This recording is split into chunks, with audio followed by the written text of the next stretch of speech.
الحمد للہ رب العالمین والعاقبۃ للمتقین والصلاة والسلام رسولہ الانبیاء والمرسلین اما بعد فاعوذ باللہ من الشیطان الرجیم بسم اللہ الرحمن الرحیم ولو ان اہل القری آمنوا واتقوا لفتحنا علیہم برکات من السماء والارض صدق اللہ العظیم وصدق رسولہ النبی الکریم ونحن علی ذلک من الشاہدین والشاکرین۔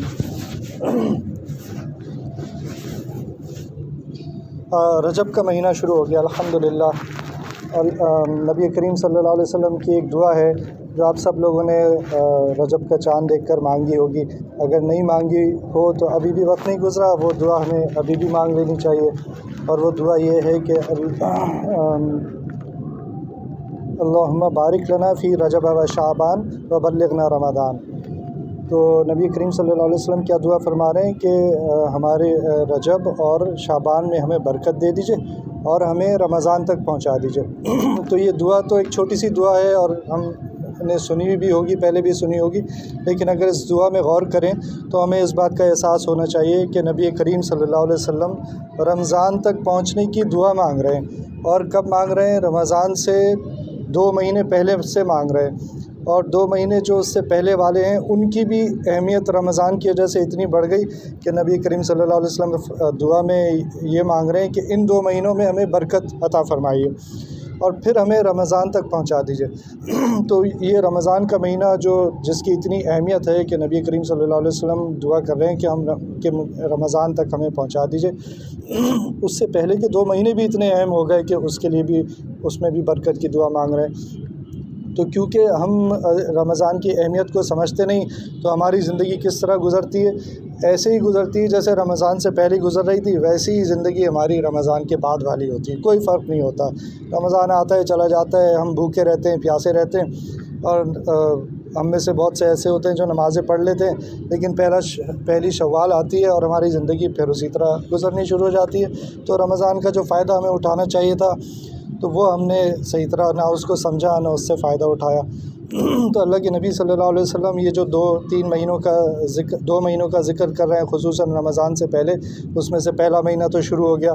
تو ہم آج ہی سے اس مہینے کی اہمیت کو سمجھیں، اور اگر اسی مہینے میں کچھ کرنے کے کام ہیں تو وہ ہم کر لیں۔ ایسا نہ ہو کہ یہ مہینہ بھی گزر جائے، شعبان بھی گزر جائے، اچانک سے رمضان آ جائے اور پھر ہم بغیر تیاری کے رمضان میں داخل ہو جائیں۔ تو وہ رمضان کی تیاری ہمیں ان 2 مہینوں میں کر لینی چاہیے، اور وہ برکت کیسے حاصل ہو سکتی ہے اس پہ کچھ بات کر لیتے ہیں کہ وہ جو برکت نبی کریم صلی اللہ علیہ وسلم نے مانگی ہے وہ کس طرح حاصل ہو سکتی ہے۔ اس کے لیے پہلے یہ سمجھنا ضروری ہے کہ برکت ہوتی کیا ہے۔ تو ہم تو اپنی روزمرہ کی زندگی میں برکت کہتے ہی رہتے ہیں، اپنی زبان سے ہمارے نکلتا ہی رہتا ہے، لیکن برکت ہوتی کیا ہے وہ سمجھنے کی ضرورت ہے۔ برکت یہ ہوتی ہے کہ اللہ تعالیٰ نے جو کچھ ہمیں دیا ہے، چاہے وہ کم ہے یا زیادہ ہے، وہ ہمارا نفع کا باعث بن جائے، اس میں ہمیں فائدہ ہو جائے۔ اب وہ مال بھی ہو سکتا ہے، وہ ہمارا ٹائم بھی ہو سکتا ہے، ہماری پوری زندگی ہو سکتی ہے، ہمارا کھانا پینا ہو سکتا ہے، ہماری اولاد ہو سکتی ہے، ہمارے ماں باپ ہو سکتے ہیں۔ جو چیز بھی ہمیں فائدہ پہنچا دے گی تو اس کا مطلب ہے کہ یہ برکت والی ہو گئی۔ اگر ہمارا مال ہمیں نقصان پہنچا رہا ہے تو اس کا مطلب ہے وہ بے برکتی والا مال ہے۔ یعنی کس طرح نقصان پہنچا سکتا ہے؟ اگر ہم نے حرام کما لیا تو وہ، اور اسی طرح اگر ہمارا مال بیماریوں میں جا رہا ہے اور مختلف طریقے سے ہمیں نقصان ہی پہنچا رہا ہے تو وہ مال بے برکتی والا ہو گیا۔ اسی طرح ہم جو غذا کھاتے ہیں اگر وہ ہمارے جسم کو فائدہ پہنچا رہی ہے تو پھر وہ برکت والی غذا ہو گئی، اور اگر وہ غذا ہمیں نقصان پہنچا رہی ہے، اسی طرح ہماری نیند ہو گئی، ہمارا سونا بھی اگر ہمیں ہمارے جسم کو فائدہ پہنچا رہا ہے تو وہ برکت والا ہو گیا۔ لیکن اگر ہم ایسے وقتوں میں سو رہے ہیں جس میں بے برکتی ہے، جیسے نبی کریم صلی اللہ علیہ وسلم نے کچھ اوقات میں سونے کو منع فرمایا، عصر کے بعد یا مغرب کے بعد، تو پھر وہ بے برکتی والا معاملہ ہو جائے گا۔ فجر نہیں پڑھ رہے تو وہ ساری بے برکتی والی زندگی۔ تو برکت کیا ہو گئی؟ وہ یہ ہے کہ جو بھی ہمیں اللہ تعالیٰ نے جو کچھ بھی دیا ہے، چاہے وہ وقت دیا، چاہے وہ مال دیا، چاہے وہ کھانے پینے کو دیا، اگر وہ ہمیں نفع پہنچا رہا ہے تو اس کا مطلب ہے برکت ہے۔ اب اس کی مثال کیسے ہم سمجھ سکتے ہیں؟ ہم دیکھیں کہ بہت سے لوگ ہیں، بہت کماتے ہیں، بہت پیسہ ہوتا ہے ان کے پاس، لیکن زندگی میں برکت نہیں ہوتی،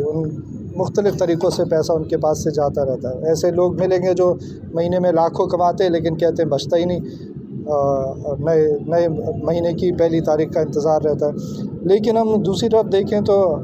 مسجد کے ائمہ ہیں، مسجد کے امام ہیں، مؤذن ہیں، کبھی ہم نے دیکھا کہ وہ کسی کے آگے ہاتھ پھیلا رہے ہیں، کتنے ان کے مہینے کی تنخواہ ہوتی ہوگی، 12,000 10,000 15,000 اس طرح ان کو ملتے ہیں، لیکن اور پوری فیملی بھی ہوتی ہے ان کی، لیکن کبھی نہیں دیکھا کہ وہ کسی کے آگے ہاتھ پھیلائیں، یا یہ کہ جیسے کبھی ڈاکٹر ہڑتال کر رہا ہوتا ہے، کبھی وکیل ہڑتال کر رہا ہوتا ہے، کبھی ہم نے نہیں دیکھا کہ کسی پاکستان کی مسجدوں کے اماموں نے ہڑتال کر دی ہو،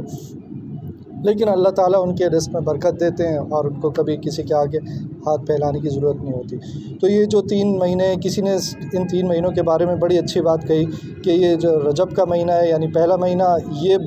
زمین میں بیج بونے کا مہینہ ہے، یعنی اس میں آپ بیج بوئیں گے، پھر شعبان کا مہینہ آئے گا تو اس میں آبیاری کریں گے، یعنی رکھوالی کریں گے، پھر وہ چھوٹا سا پودا بن کے نکلے گا، اور پھر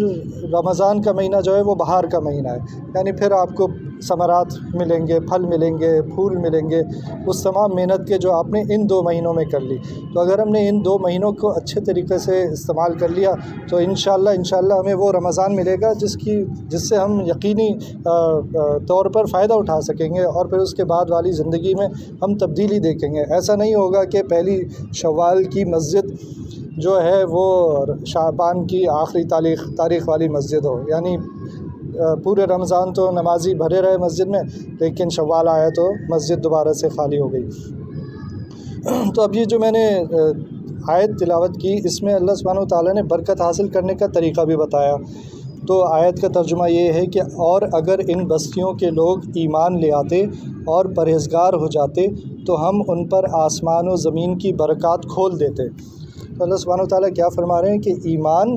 اور تقوی، یہ 2 چیزیں ہیں جن کے ذریعے برکت حاصل ہوتی ہے۔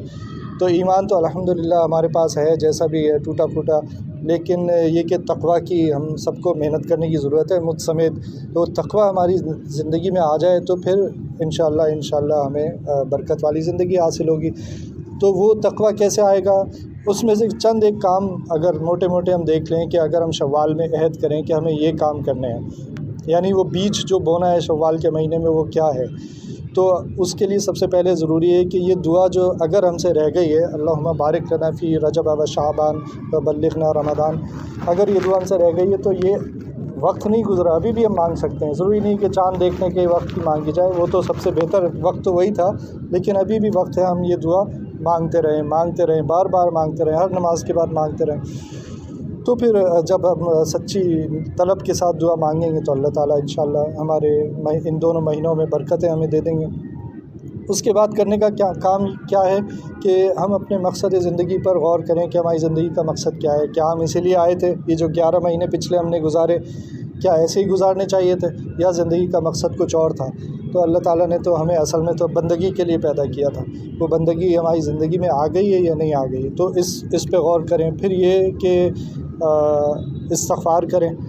اور توبہ کریں۔ تو استغفار اور توبہ میں تھوڑا سا فرق ہے، وہ کیا فرق ہے؟ استغفار کا تعلق ماضی کے گناہوں سے ہوتا ہے، جو ہم سے ماضی میں گناہ ہو گئے تو ہم اللہ تعالیٰ سے استغفار کریں، جو بھی غلطیاں ہو گئی اللہ تعالیٰ ہمیں معاف فرما دیجیے۔ اور توبہ کا تعلق مستقبل سے ہوتا ہے کہ اب وہ غلطیاں ہم دوبارہ نہیں کریں گے۔ تو یہ دونوں کرنے کے کام ہیں کہ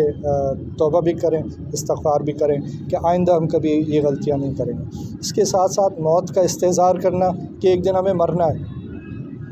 اس دنیا سے ہمیں جانا ہے، اور ایک دن ہمیں قبر میں ڈالا جا رہا ہوگا، اور ہمارے اوپر مٹی ڈالی جا رہی ہوگی، اور یہ سب جس کے لیے ہم نے پوری زندگی محنت کی اس کے بارے میں ہمیں کوئی پوچھے گا ہی نہیں، تو ہماری زندگی کہیں ضائع نہ ہو جائے۔ اس لیے موت کا حدیث میں آتا ہے کہ موت کو اکثر یاد کیا کرو، تمام لذتوں کو ختم کر دینے والی چیز موت ہے۔ تو نبی کریم صلی اللہ علیہ وسلم نے اصل میں ہمیں علاج بتایا ہے، یہ جو دنیا میں ہم جڑ جاتے ہیں نا اور دنیا سے بالکل چمٹ جاتے ہیں، اس کا علاج یہ بتایا کہ ہم موت کو اکثر یاد کیا کریں گے، یہ سب دنیا ختم ہو جائے گی، یہ مستقل رہنے کی جگہ ہی نہیں ہے، ہمارا مستقل رہنے کی جگہ کوئی اور ہے، تو ہمیں اس کی تیاری کرنے کی ضرورت ہے۔ پھر ہم زندگی میں بہتری لانے کا عزم کریں کہ بہت ہو گیا، بہت زندگی غفلت میں گزار دی، لیکن آج سے ہم عہد کر رہے ہیں اور عزم کر رہے ہیں کہ اب اپنی زندگی کو بہتر بنانے کی کوشش کریں گے، اور صرف عزم نہیں بلکہ اس کے لیے لائحہ عمل بھی تیار کریں کہ اب کرنا کیا ہے، کیا غلطیاں ہو گئیں، کیا کمیاں ہیں، کوتاہیاں ہیں جو زندگی میں ہیں، ان کو میں کیسے ٹھیک کروں، آئندہ کے لیے مجھے کیا کرنا ہے۔ ہر کوئی اپنی اپنی زندگی کا جائزہ لے۔ اس کا سب سے بہترین طریقہ یہ ہے کہ ہم اللہ والوں کی صحبت اختیار کریں، ان کی صحبت میں بیٹھیں۔ دیکھیں جن کے ساتھ ہم وقت گزاریں گے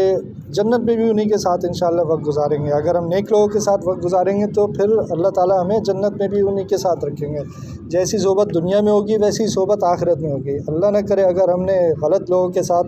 دنیا میں وقت گزارا تو پھر یہ کوئی سینس نہیں بنتا نا اس بات کا کہ آخرت میں ہم نیک لوگوں کے ساتھ رہیں۔ حدیث میں بھی بتا دیا کہ جن سے محبت دنیا میں کرے گا انہی کے ساتھ وہ آخرت میں بھی ہوگا۔ تو اگر ہمیں اپنی آخرت اچھی کرنی ہے تو ان لوگوں کے ساتھ وقت گزاریں جو نیک لوگ ہیں، ان کی صحبت میں بیٹھیں۔ تو یہ سب چیزیں جو ہمیں بظاہر مشکل لگتی ہیں کہ یہ بھی مشکل ہے وہ بھی مشکل ہے، وہ نماز کے لیے فجر میں اٹھنا بھی مشکل ہے، مسجد جانا بھی مشکل ہے، یہ سب چیزیں آسان ہو جاتی ہیں جب ہم اللہ والوں کی صحبت میں بیٹھتے ہیں۔ اسی طرح بہت سے لوگ ہیں اپنے رشتہ داروں کو چھوڑے بیٹھے ہیں، قطع تعلق کیا ہوا ہے، ناراضگیاں ہوئی ہوئی ہیں قریبی لوگوں سے بھی۔ ان کو چاہیے کہ وہ کوشش کریں، اپنے صلہ رحمی کریں اور تعلق کو واپس جوڑیں اپنے اور یہ بھی اللہ تعالیٰ نے اس کے بارے میں بہت سخت وعید فرمائی ہے قرآن شریف میں۔ اس لیے بہت ضروری ہے کہ اپنے رشتہ داروں کے ساتھ اگر کسی کا دل دکھایا ہے تو معافی مانگ لیں اور اس سے واپس اپنے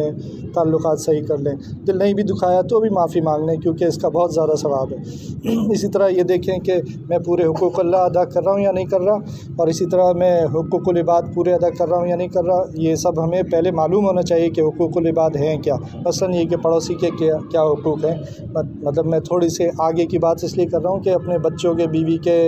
اور ماں باپ کے، یہ سب حقوق تو اپنی جگہ بہت اہم ہیں، لیکن یہاں تک کہ پڑوسی کے بھی بہت زیادہ حقوق ہیں۔ اور ہم لوگ کیونکہ ایک دوسرے کے قریب رہتے ہیں اس بلڈنگ میں، تو اس لیے ہم سب کو پتہ ہونا چاہیے کہ کہاں ہم سے کوئی کوتاہی ہو سکتی ہے۔ اچھا، اور پھر یہ کہ قرآن کی تلاوت، کیونکہ رمضان کا اور قرآن کا بہت گہرا تعلق ہے، اس لیے قرآن کی تلاوت اگر ہماری زندگی میں نہیں ہے تو آج ہی سے شروع کر دیں۔ اس کے لیے انتظار نہیں کریں کہ میں رمضان آئیں گے اس میں پڑھ لوں گا۔ آج ہی سے اپنی تلاوت کی پابندی کریں، یہ بہت ضروری ہے قرآن شریف پڑھنا، اور قرآن شریف کے پڑھنے سے بہت ساری چیزوں کا علاج بھی ہو جاتا ہے۔ اب مسئلہ یہ ہوتا ہے کہ قرآن شریف بہت سے لوگوں کو پڑھنا بھی صحیح نہیں آتا، تو اگر ایسی صورتحال ہے کہ کسی کو صحیح تجوید کے ساتھ پڑھنا نہیں آتا تو وہ پھر ابھی سے سیکھنا شروع کرے۔ اور قاری صاحب نے تو کوئی ہفتے کا دن یہ آفر بھی کیا تھا کہ اگر کوئی سیکھنا چاہتا ہے تو عشاء کے بعد آپ نے بات کی تھی،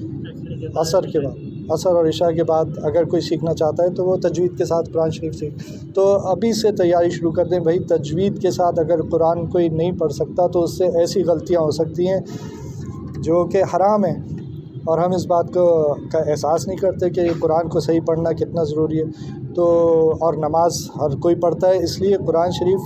یا ہر کسی پر فرض ہے، اس لیے قرآن شریف کو صحیح پڑھنا اور صحیح سمجھ کے ساتھ پڑھنا، صحیح تلفظ کے ساتھ پڑھنا بہت ضروری ہے۔ تو آج ہی سے کوشش کریں کہ قرآن شریف صحیح طریقے سے۔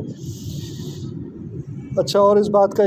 عزم کریں کہ رمضان میں زیادہ سے زیادہ عبادات کروں گا، تو وہ رمضان میں زیادہ سے زیادہ عبادات اسی صورت میں ہو سکتی ہیں جب ہم آج سے اس کی پلاننگ کریں گے کہ رمضان میں مجھے تھوڑا وقت نکالنا ہے۔ جو ابھی جس طرح میں نے اپنی روٹین بنائی ہوئی ہے وہ رمضان میں نہیں رکھوں گا، بلکہ اس کو تبدیل کروں گا اور کم از کم اتنے گھنٹے کم کروں گا اپنے کام کے، اور رمضان سے پوری طرح فائدہ اٹھانے کی کوشش کروں گا۔ اس کی آج ہی سے پلاننگ کی جائے، اور پھر یہ کہ زیادہ سے زیادہ دعائیں آج ہی سے شروع کر دیں، رجب کے مہینے سے شروع کر دیں۔ یا اللہ